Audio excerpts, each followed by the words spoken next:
The next Christmas reflection I'll share with you today is packages at the post office. With a sigh, she turns out the lights, not to open for a couple of days. It's been a busy place, a busy time, and after a little while with her family, she'll be back sorting returns and late cards and, of course, the dreaded bills. The head postmistress has been proud of her team, especially the extra few helpers that came in just for these busy periods, who just make it so that she and the staff that are usually there can breathe every day. The mail slots have been filling up fast, and there's not always enough room for packing slips and flyers, and everything just sort of gets crammed in, and you have to be careful because some of those cards have pictures tucked inside from school or something special. She and the others have watched. People have opened letters and cards and seen the expressions. Yeah, sometimes there's little time for anything but a glance. But smiles, tears, elation, awe. And then sometimes they can tell the news is bad. And sometimes they are the first to hear the bad news as it's shared. They have the news that they've just delivered. They're the first to see the tears. Some of them, though, are of joy. Yet this sigh that she gives as the light goes out was not for the letters passed and posted, but for the stack of packages. Perhaps Christmas presents left there on the sorting table.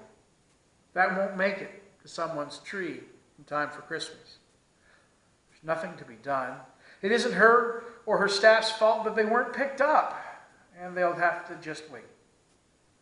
She turns off the light and goes home to get her family ready for church that evening and a special family time together afterwards. But the image of those packages never leaves her thoughts as she sits there in worship. Those packages that are alone, maybe forgotten, those are just things. That's just stuff.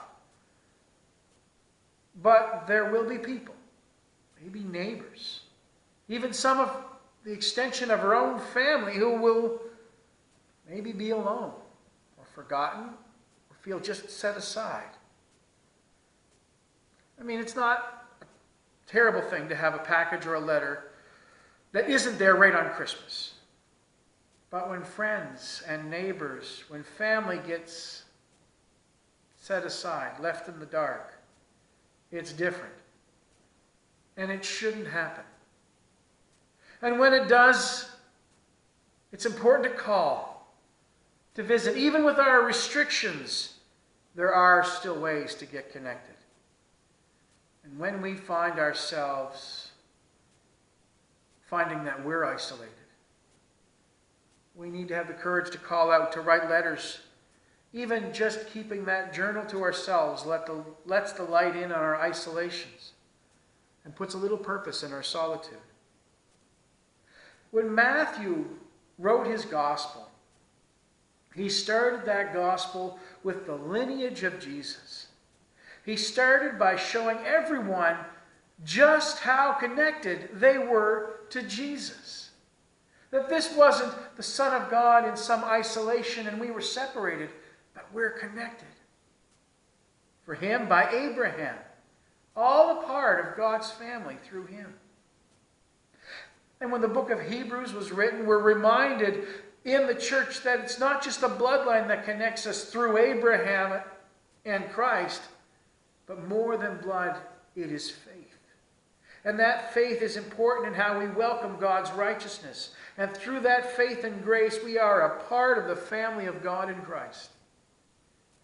Giver or receiver of packages. When it comes to God, no one needs to be left behind in a dark room.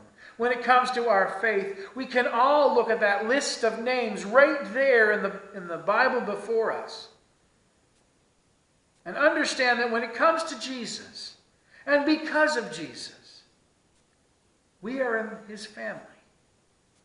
His family is our family. And all of us are remembered by him before God, celebrated and cherished as heirs of God's kingdom.